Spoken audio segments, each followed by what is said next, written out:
ఎత్తుగడలో వేయడంలో 2024 ముందు ఆయన వైఫల్యం చెందారు. 2019 కాలం ఆయనకి కలిసి వచ్చింది.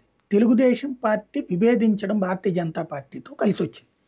మోడీ మీద దేశవ్యాప్తంగా పాజిటివ్ వేవ్ నడిచింది. అప్పుడు ఆ పాజిటివ్ వేవ్ని జగన్ వైపుకి చంద్రబాబు మళ్ళించారు అనుకోకుండా. ఎట్లా అంటే ఆయన వెళ్ళి రాహుల్ గాంధీని ప్రధానం చేస్తామంటాం. ఆంధ్రప్రదేశ్లో ప్రజలు 2014 నుంచి మోడీని ఎంచుకుంటున్నారు. 48% మోడీ వైపు ఉంటే 30% రాహుల్ గాంధీ వైపు. అంటే ఇక్కడ ప్రజలు మోడీ కావాలని కోరుకుంటుంటే ఈయన వెళ్ళి రాహుల్ గాంధీని అనేటప్పటికి ఒక వ్యతిరేకత వచ్చింది. దానికి తోడు విడివిడిగా పోటీ చేయడం వల్ల బెనిఫిట్ అయింది.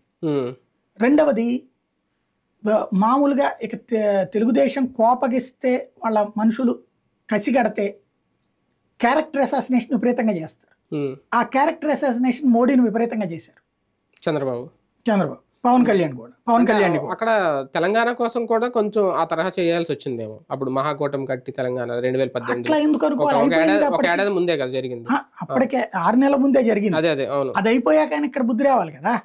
అంటే దానికోసం ఈయన రాహుల్ గాంధీకి హైలైట్ చేయడం ఏం లేదు, అదొక స్వయంకృత అపరాధమా? 4వ ఏడాదిలోనే ఆయనకు అర్థమైపోయింది